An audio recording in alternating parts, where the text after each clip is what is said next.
I saw my chance. No, not at all, I said. La Gorda explained to me their reasons. But Donna Soledad's attack was very scary. Do you see much of her? He did not answer. He looked at the ceiling. I repeated my question. I noticed then that his eyes were filled with tears. His body shook, convulsed by quiet sobs. He said that once he had had a beautiful mother, whom, no doubt, I could still remember. Her name was Manuelita, a saintly woman who raised 2 children, working like a mule to support them. He felt the most profound veneration for that mother who had loved and reared him. But one horrible day his fate was fulfilled and he had the misfortune to meet Gennaro and the Nagual, and between the two of them they destroyed his life. In a very emotional tone Pablito said that the 2 devils took his soul and his mother's soul. They killed his Manuelita and left behind that horrendous witch, Soledad. He peered at me with eyes flooded with tears and said that that hideous woman was not his mother. She could not possibly be his Manuelita. He sobbed uncontrollably. I did not know what to say. His emotional outburst was so genuine and his contentions so truthful that I felt swayed by a tide of sentiment. Thinking as an average civilized man, I had to agree with him. It certainly looked as if it was a great misfortune for Pablito to have crossed the path of Don Juan and Don Gennaro. I put my arm around his shoulders and almost wept myself. After a long silence he stood up and went out to the back. I heard him blowing his nose and washing his face in a pail of water. When he returned he was calmer. He was even smiling. Don't get me wrong, Maestro, he said. I don't blame anyone for what has happened to me. It was my fate. Gennaro and the Nagual acted like the impeccable warriors they were. I'm just weak, that's all. And I have failed in my task. The Nagual said that my only chance to avoid the attack of that horrendous witch was to corral the 4 winds, and make them into my 4 corners. But I failed. Those women were in cahoots with that witch Soledad and didn't want to help me. They wanted me dead. The Nagual also told me that if I failed, you wouldn't stand a chance yourself. He said that if she killed you, I had to flee and run for my life. He doubted that I could even get as far as the road. He said that with your power and with what the witch already knows, she would have been peerless. So, when I felt I had failed to corral the 4 winds, I considered myself dead. And of course I hated those women. But today, Maestro, you bring me new hope. I told him that his feelings for his mother had touched me very deeply. I was in fact appalled by all that had happened, but I doubted intensely that I had brought hope of any kind to him. You have, he exclaimed with great certainty. I've felt terrible all this time. To have your own mother coming after you with an axe is nothing anyone can feel happy about. But now she's out of the way, thanks to you and whatever you did. Those women hate me because they're convinced I'm a coward. They just can't get it through their thick heads that we are different. You and those 4 women are different than me and the witness and Benigno in one important way. All 5 of you were pretty much dead before the Nagual found you. He told us that once you had even tried to kill yourself. We were not that way. We were well and alive and happy. We are the opposite of you. You are desperate people, we are not. If Gennaro hadn't come my way, I would be a happy carpenter today. Or perhaps I would have died. It doesn't matter. I would have done what I could and that would have been fine. His words plunged me into a curious mood. I had to admit that he was right in that those women and myself were indeed desperate people. If I had not met Don Juan I would no doubt be dead, but I could not say, as Pablito had, that it would have been fine with me either way. Don Juan had brought life and vigor to my body and freedom to my spirit.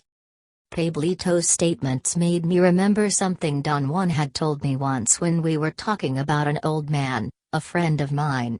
Don Juan had said in very emphatic terms that the old man's life or death had no significance whatsoever. I felt a bit cross at what I thought to be redundance on Don Juan's part. I told him that it went without saying that the life and death of that old man had no significance, since nothing in the world could possibly have any significance except to each one of us personally. "You said it!" he exclaimed, and laughed. "That's exactly what I mean. That old man's life and death have no significance to him personally. He could have died in 1929, or in 1950, or he could live until 1995. It doesn't matter. Everything is stupidly the same to him. My life before I met Don Juan had been that way. Nothing had ever mattered to me. I used to act as if certain things affected me, but that was only a calculated ploy to appear as a sensitive man." Pablito spoke to me and disrupted my reflections. He wanted to know if he had hurt my feelings. I assured him that it was nothing. In order to start up the conversation again, I asked him where he had met Don Gennaro. "My fate was that my boss got ill," he said. "And I had to go to the city market in his place to build a new section of clothing booths. I worked there for 2 months. While I was there I met the daughter of the owner of one of the booths. We fell in love. I built her father's stand a little bigger than the others so I could make love to her under the counter while her sister took care of the customers. One day Gennaro brought a sack of medicinal plants to a retailer across the aisle, and while they were talking he noticed that the clothing stand was shaking. He looked carefully at the stand but he only saw the sister sitting on a chair half asleep. The man told Gennaro that every day the stand shook like that around that hour. The next day Gennaro brought the Nagual to watch the stand shaking, and sure enough that day it shook. They came back the next day and it shook again. So they waited there until I came out. That day I made their acquaintance, and soon after Gennaro told me that he was an herbalist and proposed to make me a potion that no woman could resist. I liked women so I fell for it. He certainly made the potion for me, but it took him 10 years. In the meantime I got to know him very well, and I grew to love him more than if he were my own brother.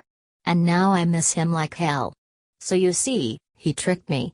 Sometimes I'm glad that he did, most of the time I resent it, though. Don Juan told me that sorcerers have to have an omen before they choose someone. Was there something of that sort with you, Pablito? Yes. Gennaro said that he got curious watching the stand shaking and then he saw that 2 people were making love under the counter. So he sat down to wait for the people to come out. He wanted to see who they were. After a while the girl appeared in the stand but he missed me. He thought it was very strange that he would miss me after being so determined to set eyes on me. The next day he came back with the Nagual. He also saw that 2 people were making love, but when it was time to catch me, they both missed me. They came back again the next day. Gennaro went around to the back of the stand while the Nagual stayed out in front. I bumped into Gennaro while I was crawling out. I thought he hadn't seen me because I was still behind the piece of cloth that covered a small square opening I had made on the side wall. I began to bark to make him think there was a small dog under the drape. He growled and barked back at me and really made me believe that there was a huge mad dog on the other side. I got so scared I ran out the other way and crashed into the Nagual. If he would have been an ordinary man, I would have thrown him to the ground because I ran right into him, but instead, he lifted me up like a child. I was absolutely flabbergasted. For being such an old man he was truly strong. I thought I could use a strong man like that to carry lumber for me. Besides I didn't want to lose face with the people who had seen me running out from under the counter. I asked him if he would like to work for me. He said yes. That same day he went to the shop and started to work as my assistant. He worked there every day for 2 months.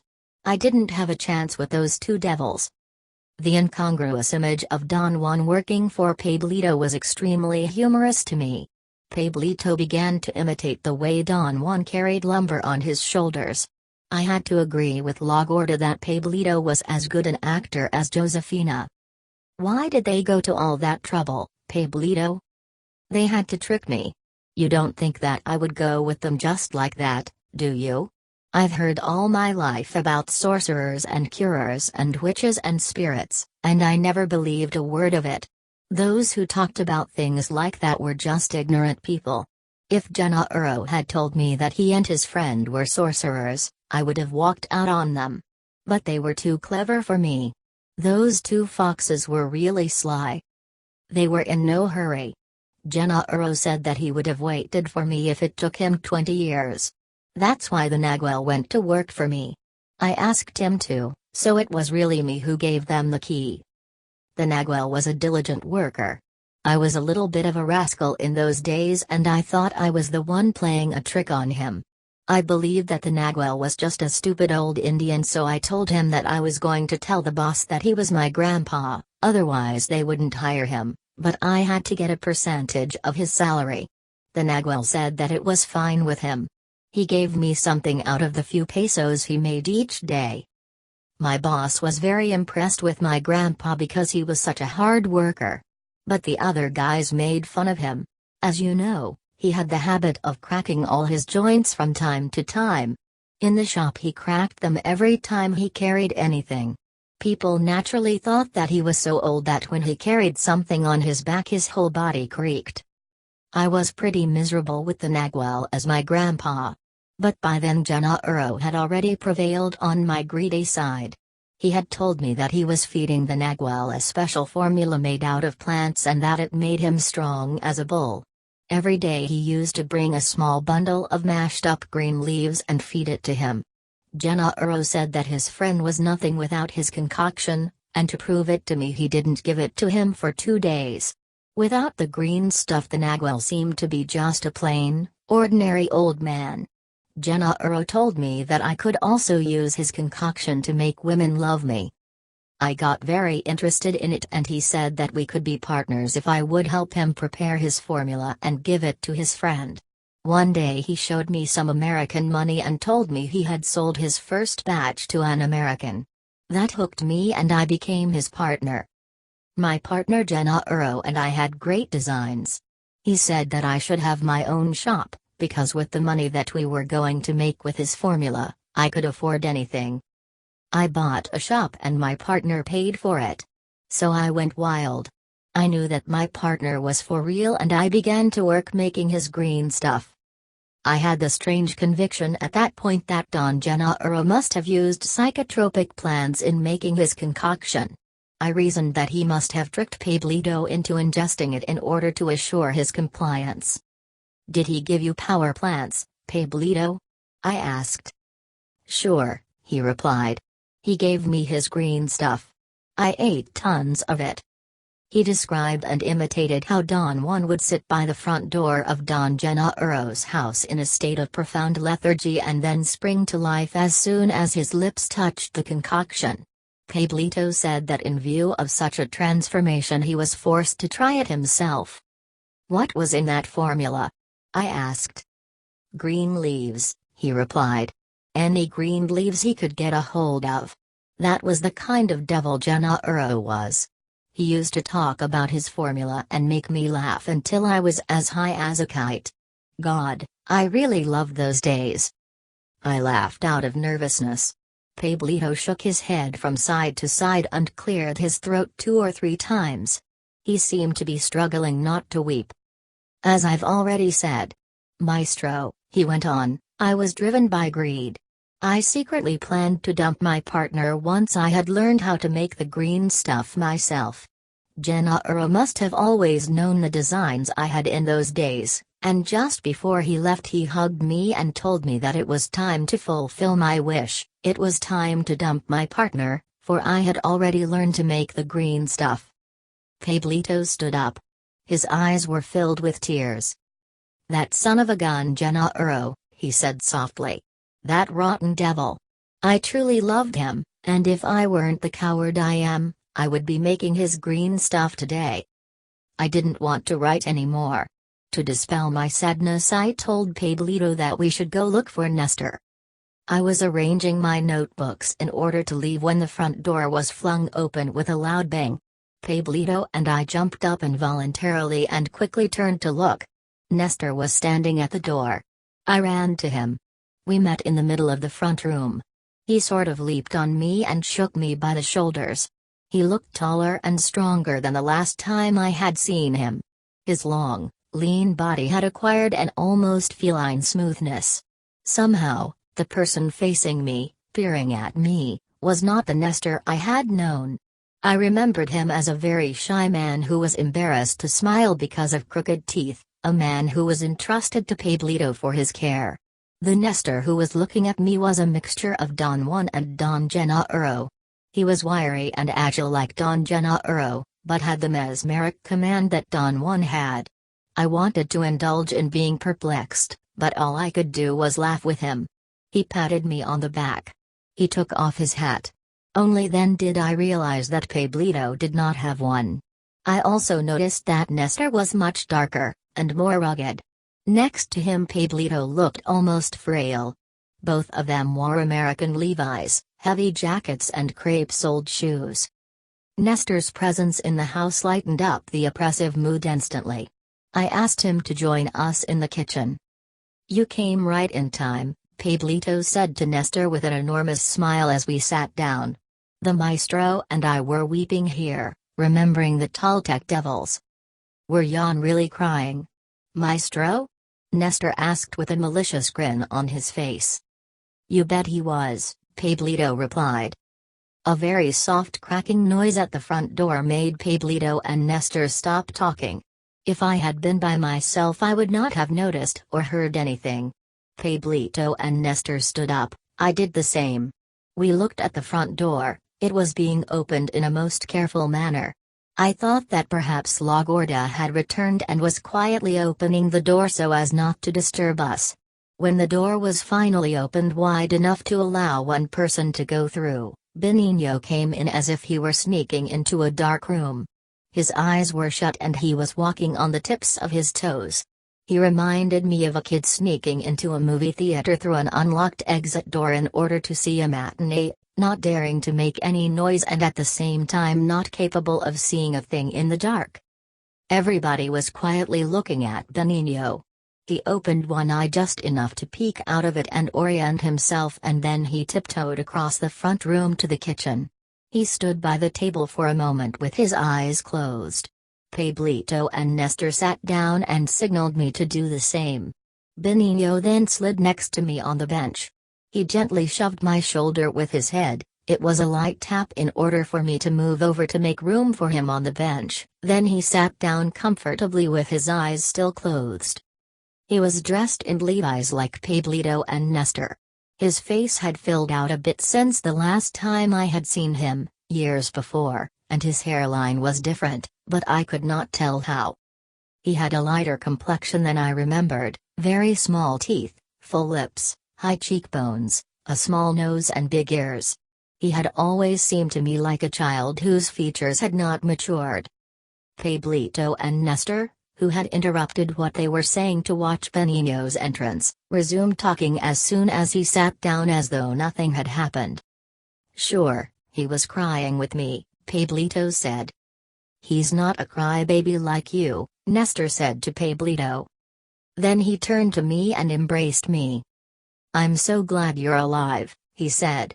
"We've just talked to La Gorda and she said that you were the Nagual, but she didn't tell us how you survived.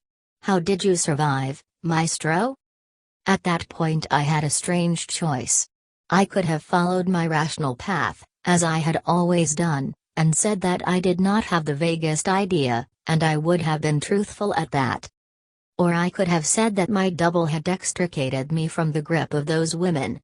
I was measuring in my mind the possible effect of each alternative when I was distracted by Benigno. He opened one eye a little bit and looked at me and then giggled and buried his head in his arms. "Benigno, don't you want to talk to me?" I asked. He shook his head negatively. I felt self-conscious with him next to me and decided to ask what was the matter with him. "What's he doing?" I asked Nestor in a low voice. Nestor rubbed Benigno's head and shook him. Benigno opened his eyes and then closed them again. "He's that way, you know," Nestor said to me. "He's extremely shy. He'll open his eyes sooner or later. Don't pay any attention to him. If he gets bored he'll go to sleep." Benigno shook his head affirmatively without opening his eyes. Well, how did you get out? Nestor insisted. Don't you want to tell us? Pablito asked. I deliberately said that my double had come out from the top of my head 3 times. I gave them an account of what had happened. They did not seem in the least surprised and took my account as a matter of course. Pablito became delighted with his own speculations that Donna Soledad might not recover and might eventually die. He wanted to know if I had struck Lydia as well. Nestor made an imperative gesture for him to be quiet and Pablito meekly stopped in the middle of a sentence. I'm sorry, Maestro, Nestor said, but that was not your double. But everyone said that it was my double. I know for a fact that you misunderstood La Gorda, because as Benigno and I were walking to Gennaro's house, La Gorda overtook us on the road and told us that you and Pablito were here in this house. She called you the Nagual. Do you know why? I laughed and said that I believed it was due to her notion that I had gotten most of the Nagual's luminosity. One of us here is a fool, Benigno said in a booming voice without opening his eyes. The sound of his voice was so outlandish that I jumped away from him. His thoroughly unexpected statement, plus my reaction to it, made all of them laugh. Benigno opened one eye and looked at me for an instant and then buried his face in his arms. Do you know why we called Juan Matus the Nagual? Nestor asked me. I said that I had always thought that that was their nice way of calling Don Juan a sorcerer. Benigno laughed so loudly that the sound of his laughter drowned out everybody else's. He seemed to be enjoying himself immensely. He rested his head on my shoulder as if it were a heavy object he could no longer support. The reason we called him the Nagual, Nestor went on, is because he was split in 2. In other words, any time he needed to, he could get into another track that we don't have ourselves, something would come out of him, something that was not a double but a horrendous, menacing shape that looked like him but was twice his size. We call that shape the Nagual and anybody who has it is, of course, the Nagual. The Nagual told us that all of us can have that shape coming out of our heads if we wanted to, but chances are that none of us would want to. Gennaro didn't want it, so I think we don't want it, either. So it appears that you're the one who's stuck with it. They cackled and yelled as if they were corralling a herd of cattle. Benigno put his arms around my shoulders without opening his eyes and laughed until tears were rolling down his cheeks. Why do you say that I am stuck with it? I asked Nestor. It takes too much energy, he said, too much work. I don't know how you can still be standing. The Nagual and Gennaro split you once in the eucalyptus grove. They took you there because eucalyptuses are your trees. I was there myself and I witnessed when they split you and pulled your Nagual out. They pulled you apart by the ears until they had split your luminosity and you were not an egg anymore, but 2 long chunks of luminosity. Then they put you together again, but any sorcerer that sees can tell that there is a huge gap in the middle. What's the advantage of being split? You have one car that hears everything and one eye that sees everything, and you will always be able to go an extra mile in a moment of need. That splitting is also the reason why they told us that you are the maestro. They tried to split Pablito but it looks like it failed. He's too pampered and has always indulged like a bastard. That's why he's so screwed up now. What's a double then? A double is the other, the body that one gets in dreaming. It looks exactly like oneself. Do all of you have a double? Nestor scrutinized me with a look of surprise. Hey, Pablito, tell the maestro about our doubles, he said laughing. Pablito reached across the table and shook Benigno. You tell him, Benigno, he said. Better yet, show it to him. Benigno stood up, opened his eyes as wide as he could and looked at the roof, then he pulled down his pants and showed me his penis. The generals went wild with laughter. Did you really mean it when you asked that, maestro? Nestor asked me with a nervous expression. I assured him that I was deadly serious in my desire to know anything related to their knowledge. I went into a long elucidation of how Don Juan had kept me outside of their realm for reasons I could not fathom, thus preventing me from knowing more about them. Think of this, I said.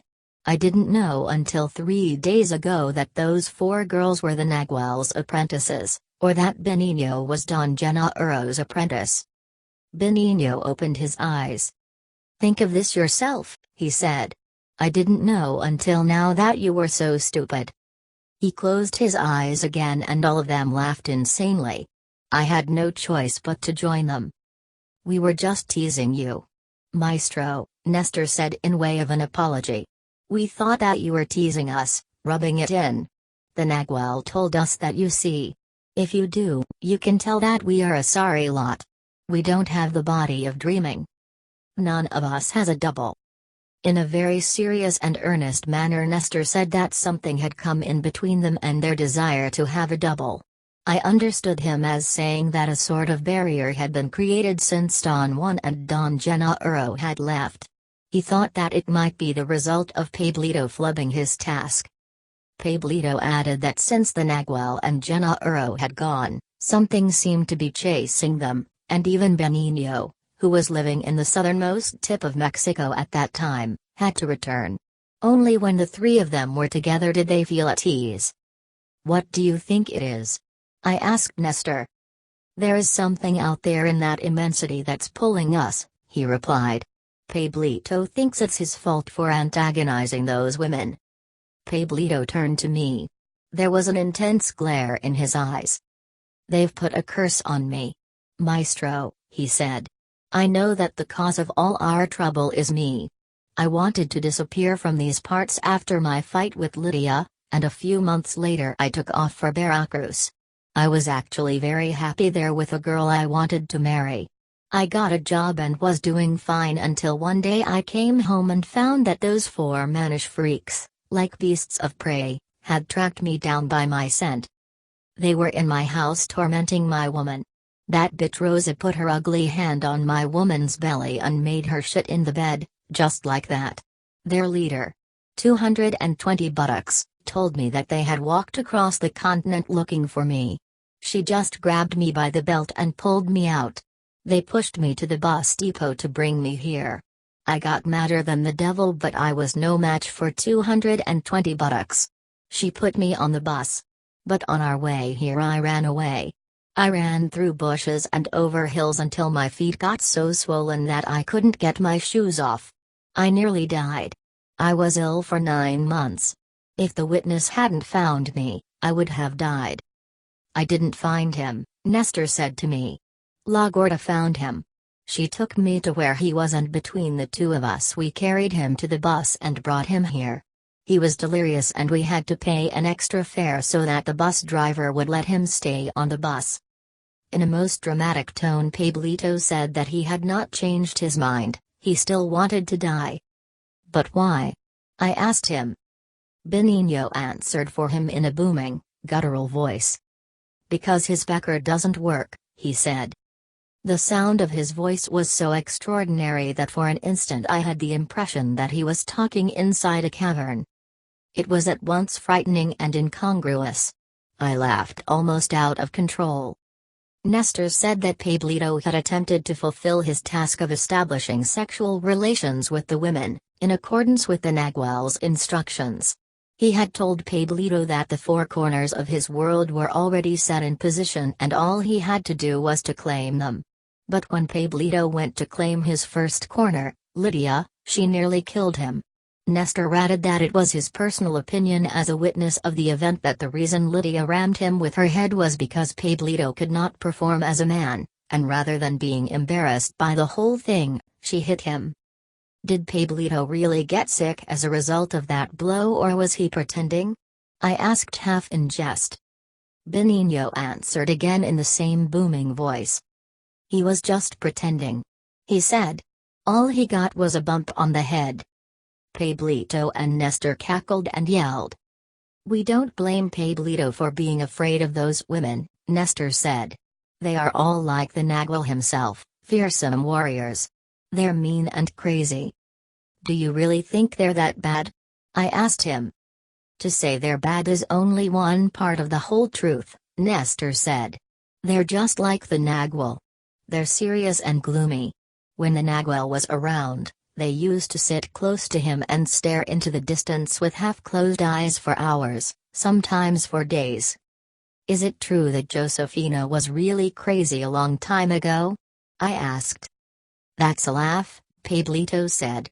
Not a long time ago, she's crazy now. She's the most insane of the bunch. I told them what she had done to me. I thought that they would appreciate the humor of her magnificent performance. But my story seemed to affect them the wrong way. They listened to me like frightened children. Even Benigno opened his eyes to listen to my account. Wow! Pablito exclaimed. Those bitches are really awful. And you know that their leader is 220 buttocks. She's the one that throws the rock and then hides her hand and pretends to be an innocent little girl. Be careful of her, maestro. The Nagwal trained Josefina to be anything, Nestor said. She can do anything you want, cry, laugh, get angry, anything. But what is she like when she is not acting? I asked Nestor. She's just crazier than a bat, Benigno answered in a soft voice. I met Josefina the first day she arrived. I had to carry her into the house. The Nagwal and I used to tie her down to her bed all the time. Once she began to cry for her friend, a little girl she used to play with. She cried for 3 days. Pablito consoled her and fed her like a baby. She's like him. Both of them don't know how to stop once they begin. Benigno suddenly began to sniff the air. He stood up and went over to the stove. Is he really shy? I asked Nestor. He's shy and eccentric, Pablito answered. He'll be that way until he loses his form. Gennaro told us that we will lose our form sooner or later, so there is no point in making ourselves miserable in trying to change ourselves the way the Nagwal told us to. Gennaro told us to enjoy ourselves and not worry about anything. You and the women worry and try, we on the other hand, enjoy. You don't know how to enjoy things and we don't know how to make ourselves miserable. The Nagwal called making yourself miserable, impeccability, we call it stupidity, don't we?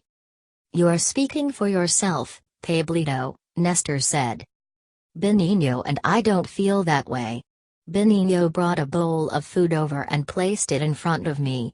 He served everyone. Pablito examined the bowls and asked Benigno where he had found them. Benigno said that they were in a box where La Gorda had told him she had stored them. Pablito confided in me that those bowls used to belong to them before their split. We have to be careful, Pablito said in a nervous tone. These bowls are no doubt bewitched. Those bitches put something in them. I'd rather eat out of La Gorda's bowl. Nestor and Benigno began to eat. I noticed then that Benigno had given me the brown bowl. Pablito seemed to be in a great turmoil. I wanted to put him at ease but Nestor stopped me. Don't take him so seriously, he said. He loves to be that way. He'll sit down and eat. This is where you and the women fail. There is no way for you to understand that Pablito is like that. You expect everybody to be like the Nagwal. La Gorda is the only one who's unruffled by him, not because she understands but because she has lost her form. Pablito sat down to eat and among the 4 of us we finished a whole pot of food.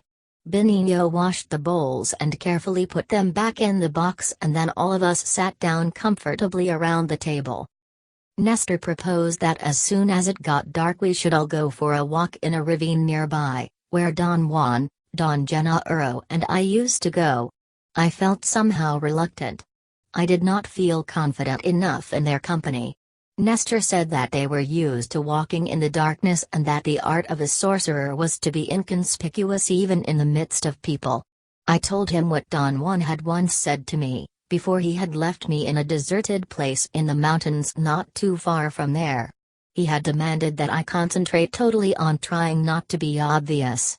He said that the people of the area knew everyone by sight. There were not very many people, but those who lived there walked around all the time and could spot a stranger from miles away. He told me that many of those people had firearms and would have thought nothing of shooting me. "Don't be concerned with beings from the other world," Don Juan had said, laughing. "The dangerous ones are the Mexicans." "That's still valid," Nestor said. "That has been valid all the time. That's why the Nagual and Gennaro were the artists they were. They learned to become unnoticeable in the middle of all this. They knew the art of stalking." It was still too early for our walk in the dark. I wanted to use the time to ask Nestor my critical question. I had been avoiding it all along. Some strange feeling had prevented me from asking. It was as if I had exhausted my interest after Pablito's reply. But Pablito himself came to my aid, and all of a sudden he brought up the subject as if he had been reading my mind. "Nestor also jumped into the abyss the same day we did," he said. "And in that way he became the witness, you became the maestro, and I became the village idiot." In a casual manner I asked Nestor to tell me about his jump into the abyss. I tried to sound only mildly interested. But Pablito was aware of the true nature of my forced indifference. He laughed and told Nestor that I was being cautious because I had been deeply disappointed with his own account of the event. "I went over after you two did," Nestor said, and looked at me as if waiting for another question. "Did you jump immediately after us?" I asked. "No. It took me quite a while to get ready," he said. "Gennaro and the Nagual didn't tell me what to do. That day was a test day for all of us." Pablito seemed despondent. He stood up from his chair and paced the room. He sat down again, shaking his head in a gesture of despair. "Did you actually see us going over the edge?" I asked Nestor. "I am the witness," he said. "To witness was my path of knowledge, to tell you impeccably what I witness is my task." "But what did you really see?" I asked. "I saw you two holding each other and running toward the edge," he said. "And then I saw you both like two kites against the sky. Pablito moved farther out in a straight line and then fell down. You went up a little and then you moved away from the edge a short distance, before falling down." "But, did we jump with our bodies?" I asked. "Well, I don't think there was another way to do it," he said, and laughed. "Could it have been an illusion?" I asked. "What are you trying to say, Maestro?" he asked in a dry tone. "I want to know what really happened," I said. "Did you by any chance black out, like Pablito?" Nestor asked with a glint in his eye. I tried to explain to him the nature of my quandary about the jump. He could not hold still and interrupted me.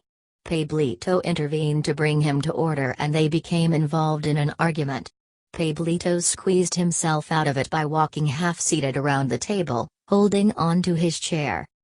"Nestor doesn't see beyond his nose," he said to me. "Benigno is the same. You'll get nothing from them. At least you got my sympathy."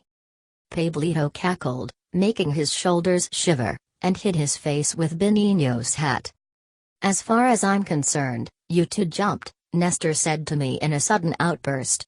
"Gennaro and the Nagual had left you with no other choice. That was their art, to corral you and then lead you to the only gate that was open. And so you two went over the edge. That was what I witnessed. Pablito says that he didn't feel a thing. That is questionable. I know that he was perfectly aware of everything, but he chooses to feel and say that he wasn't." "I really wasn't aware," Pablito said to me in an apologetic tone. "Perhaps," Nestor said dryly. "But I was aware myself, and I saw your bodies doing what they had to do, jump." Nestor's assertions put me in a strange frame of mind. All along I had been seeking validation for what I had perceived myself. But once I had it, I realized that it made no difference. To know that I had jumped and to be afraid of what I had perceived was one thing, to seek consensual validation was another. I knew then that one had no necessary correlation with the other. I had thought all along that to have someone else corroborate that I had taken that plunge would absolve my intellect of its doubts and fears. I was wrong. I became instead more worried, more involved with the issue. I began to tell Nestor that although I had come to see the two of them for the specific purpose of having them confirm that I had jumped, I had changed my mind and I really did not want to talk about it anymore. Both of them started talking at once, and at that point we fell into a three-way argument. Pablito maintained that he had not been aware, Nestor shouted that Pablito was indulging, and I said that I didn't want to hear anything more about the jump. It was blatantly obvious to me for the first time that none of us had calmness and self-control. None of us was willing to give the other person our undivided attention, the way Don Juan and Don Gennaro did. Since I was incapable of maintaining any order in our exchange of opinions, I immersed myself in my own deliberations. I had always thought that the only flaw that had prevented me from entering fully into Don Juan's world was my insistence on rationalizing everything, but the presence of Pablito and Nestor had given me a new insight into myself. Another flaw of mine was my timidity. Once I strayed outside the safe railings of common sense, I could not trust myself and became intimidated by the awesomeness of what unfolded in front of me. Thus, I found it was impossible to believe that I had jumped into an abyss. Don Juan had insisted that the whole issue of sorcery was perception, and truthful to that, he and Don Gennaro staged, for our last meeting, an immense, cathartic drama on the flat mountaintop. After they made me voice my thanks in loud clear words to everyone who had ever helped me, I became transfixed with elation. At that point they had caught all my attention and led my body to perceive the only possible act within their frame of references, the jump into the abyss. That jump was the practical accomplishment of my perception, not as an average man but as a sorcerer.